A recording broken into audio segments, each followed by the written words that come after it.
Bonjour, moi c'est David Chamla de l'espace informatique de Vincennes.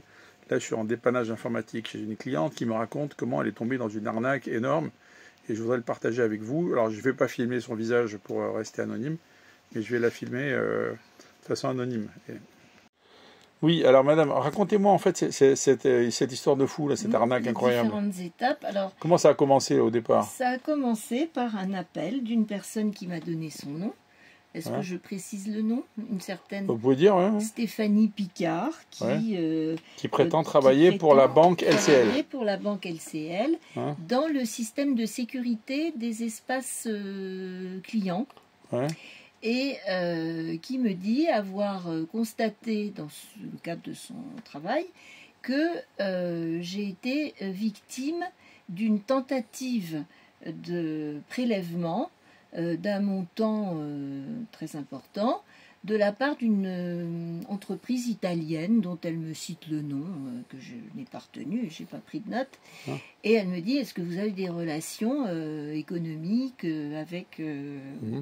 avec cette société? Je dis non, je connais absolument pas cette société. Donc, alors elle dit, on a donc bien fait de supprimer ce mouvement parce qu'on s'est douté. C'est du blabla, mais alors après... Elle a commencé donc à me donner confiance comme ça. Elle vous fait peur, elle vous donne confiance. Voilà. Et après, qu'est-ce qu'elle vous a dit de faire alors? Et alors donc, ce qu'elle me dit, c'est que évidemment, on va surveiller mon compte, les mouvements, etc. Ça, c'est du blabla, avec beaucoup de professionnalisme, donc ça, elle me donnait confiance. Ça avait l'air sérieux, Et elle me dit que par sécurité, comme les gens qui sont piratés, on sait leurs revenus, on sait qu'ils reçoivent de l'argent, enfin bon, et qu'ils sont susceptibles évidemment d'avoir des objets de valeur dans leur appartement, que très souvent les gens victimes d'une arnaque d'un prélèvement frauduleux ou de situations comme ça sont susceptibles de faire l'objet de cambriolage.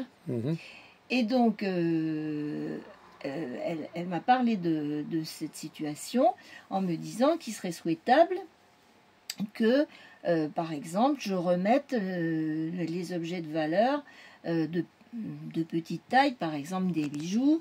Donc elle vous a demandé de remettre tous vos petits objets de valeur, les bijoux en or, dans un sac et de donner ça. Et qu'un coursier viendrait les chercher. Bon, je n'ai pas accepté tout de suite. Quand même. D'accord. Et c'est là où, comme elle me vous vous êtes douté un peu que c'était bizarre quand même, ou pas? Je trouvais ça étonnant. Bizarre, je voulais contrôler.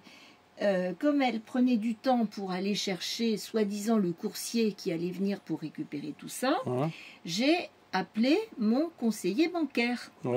Premier appel. C'est vous qui avez appelé sur le numéro habituel? Absolument. Un numéro que je connais pas.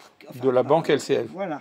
Donc, je téléphone et là, je tombe sur quelqu'un dont la voix me paraissait pas tout à fait conforme à mes souvenirs, mais comme j'avais pas vu mon conseiller bancaire depuis un certain temps, je me suis pas affolée que la voix soit pas tout à fait celle dont je me souvenais.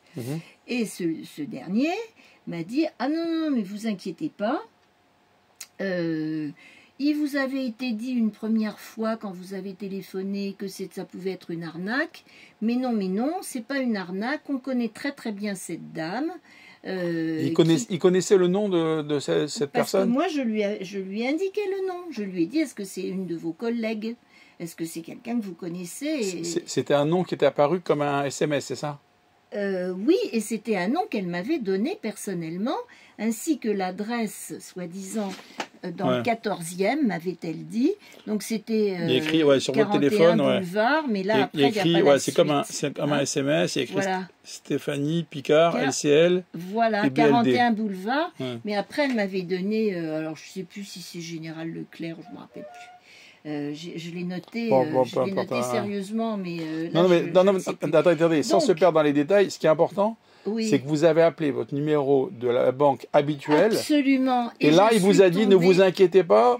Il vous a dit que vous pouvez.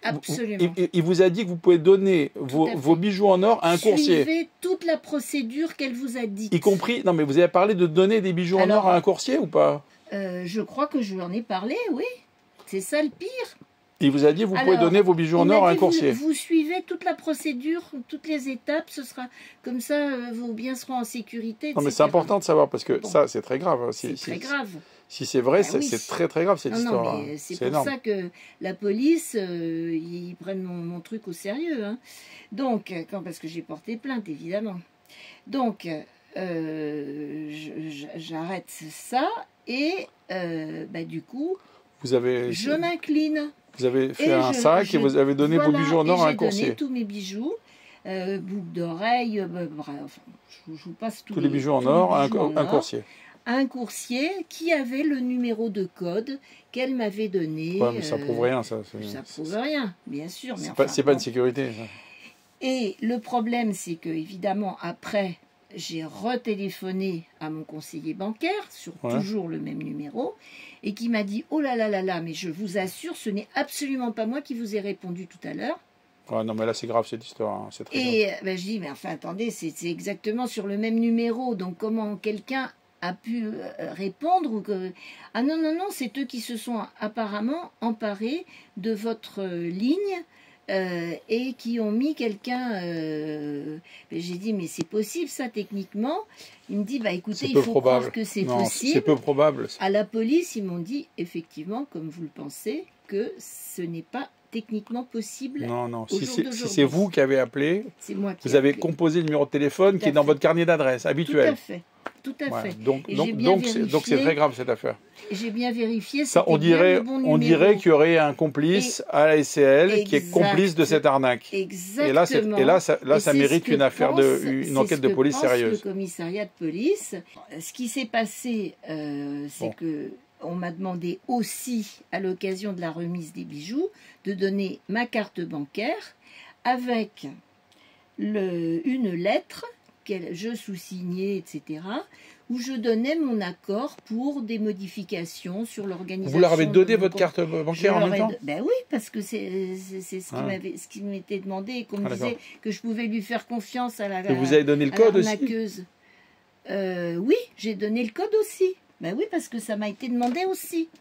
Vous leur avez donné le code, la carte bleue avec le code? Voilà. Alors, bon, comme tout de suite... Enfin, je veux dire, dès que j'ai eu mon conseiller bancaire et que je lui ai raconté tout ça, il m'a dit « Ouh là là, j'arrête, je bloque votre ancienne carte. » Donc ça a été bloqué, ils n'ont pas eu le temps de faire grand-chose. Parce que ça Mais pour les bijoux, pour les bijoux, par contre, là, j'ai rien.